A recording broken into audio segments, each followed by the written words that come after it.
State election results in Germany have sent a political earthquake rippling through Europe, with the right-wing anti-mass migration party AfD emerging victorious in Thuringia. Official results show the AfD achieving twice as many votes as the three ruling establishment coalition parties combined, while leftist parties got totally obliterated. While in Saxony, the AfD came a close second to the CDU, Angela Merkel's former party. Leftists, who are all about preserving democracy, reacted to the results of a democratic election by throwing a collective hissy fit. Well, they love democracy, unless they lose.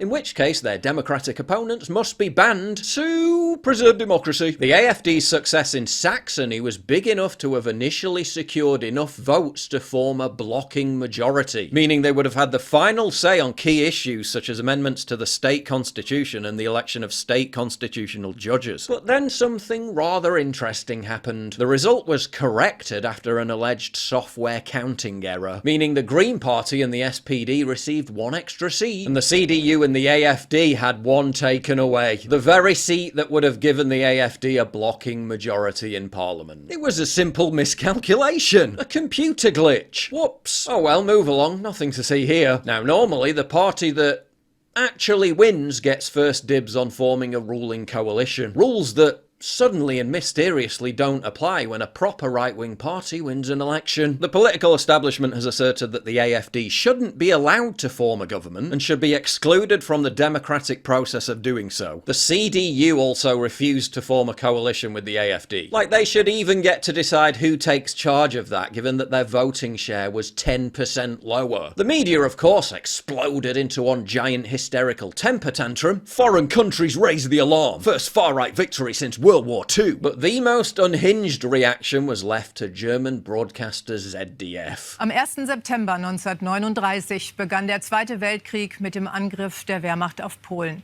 Deutschland überzog die ganze Welt mit Leid und Tod, ermordete 6 Millionen Juden.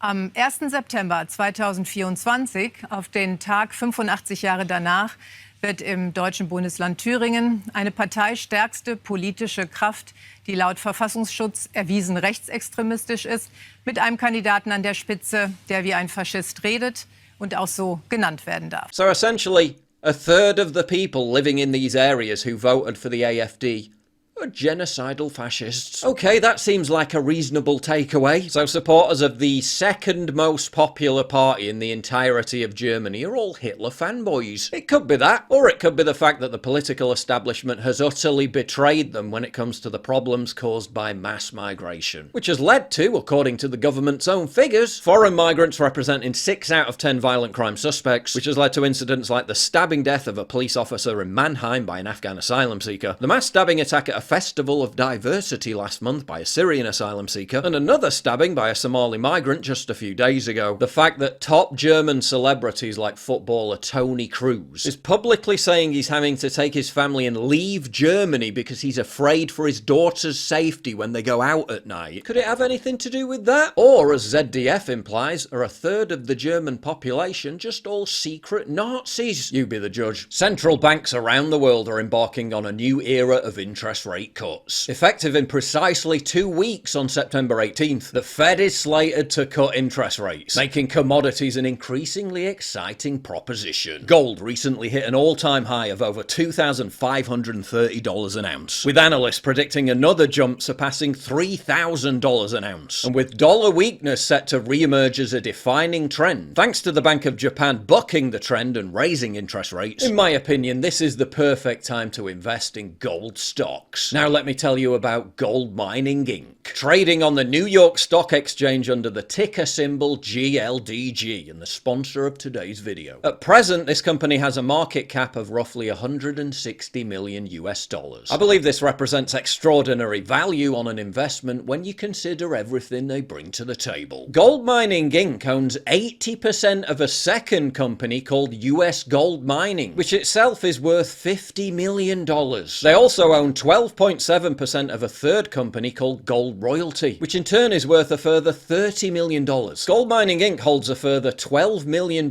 in cash with no debt whatsoever. So let's do the math. 160 market cap minus 50 minus 30 minus another 12 leaves you with $68 million.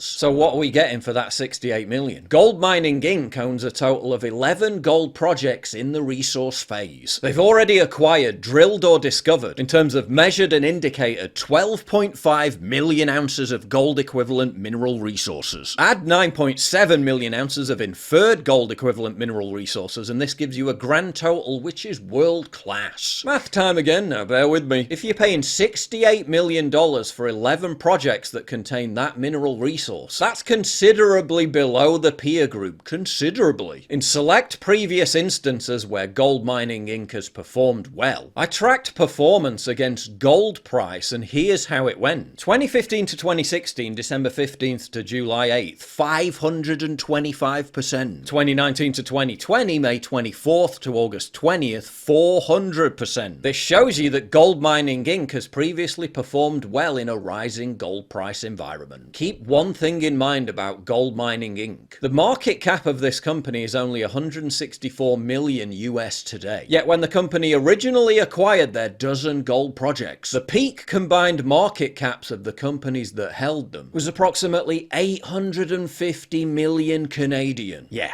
Much higher. Peak market cap of companies acquired 850 million Canadian in 2010 to 2012. Current market cap of Gold Mining Inc. roughly 160 million USD in 2024. Then compare it to the gold spot price. 1,925 in 2011 and 2,519 in 2024. That's the value right there. It's huge. Gold Mining Inc. ownership allows one to essentially get exposure to 3 companies in one, with no debt and cash on hand. Gold Mining Inc. also owns a uranium mining project in the Athabasca Basin, the world's #1 jurisdiction for mining uranium. So you're getting that as a freebie. Talk about a cherry on top. Gold Mining Inc. is headed up by a team with hundreds of years of combined mining experience, including David Garofalo, the former CEO of Goldcorp, the world's largest gold company. Any way you slice it, the opportunity here is monumental. So please check out Gold Mining Inc. via the link in the description box down below. Another huge takeaway from these election results is how well the AFD performs amongst young people, receiving the most votes out of people aged 18 to 24 in both states, including 37% of the vote in Thuringia. According to one expert, young people just haven't bought the propaganda that the AFD represents a direct threat to them or their interests. Also note the whopping number of working class votes for the AFD in both states. 49% of blue-collar workers in Thuringia and 46% of blue-collar workers in Saxony. Is it any wonder that the AFD resonates so well with the working class and young people? In a country where 2/3 of the recipients of unemployment benefits are migrants, where AfD Thuringia leader Bjorn Hocker has vowed to put Germans first.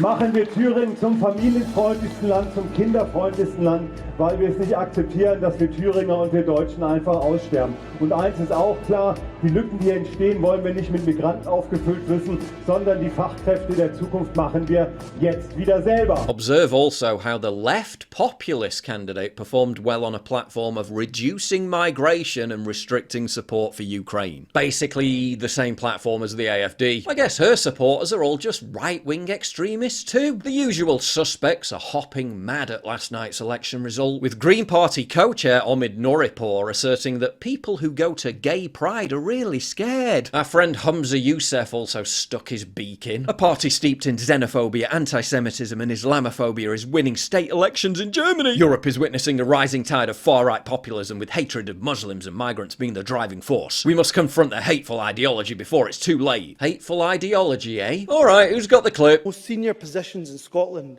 are filled almost exclusively by those who are white. Take my portfolio alone. The Lord President, white. The Lord Justice Clerk, white. Every High Court judge, white. The Lord Advocate, white. The Solicitor General, white. The Chief Constable, white. Every Deputy Chief Constable, white. Every Assistant Chief Constable, white. The Head of the Law Society, white. The Head of the Faculty of Advocates, white. Every Prison Governor, white. and not just justice. The chief medical officer, white. The chief nursing officer, white. The chief veterinary officer, white. The chief social work advisor, white.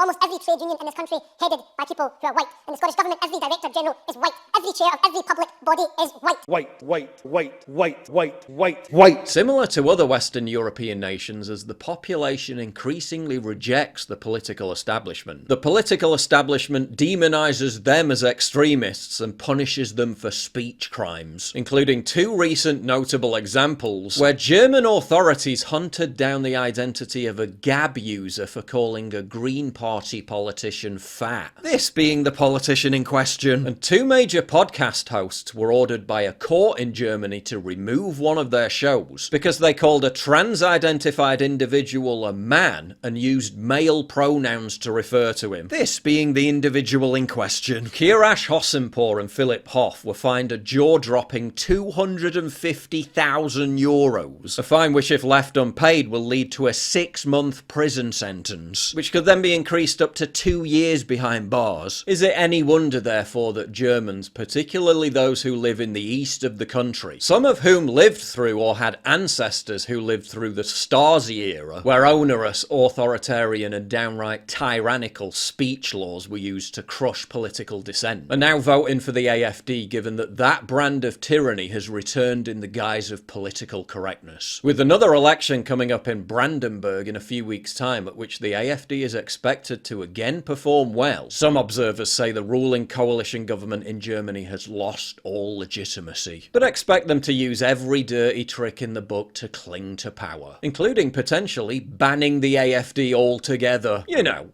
because they just want to protect democracy. If you value what I do and you want to help support me, please visit pauljosephwatson.locals.com and either pledge a one-time donation or subscribe to join my community, get early access videos, and message me directly. And exclusive live streams coming soon too. Promise. Check out the Locals link down in the description. And don't forget to take a look at the brand new website modernity.news. That's where you'll find all my content, including exclusive articles. That's modernity.news.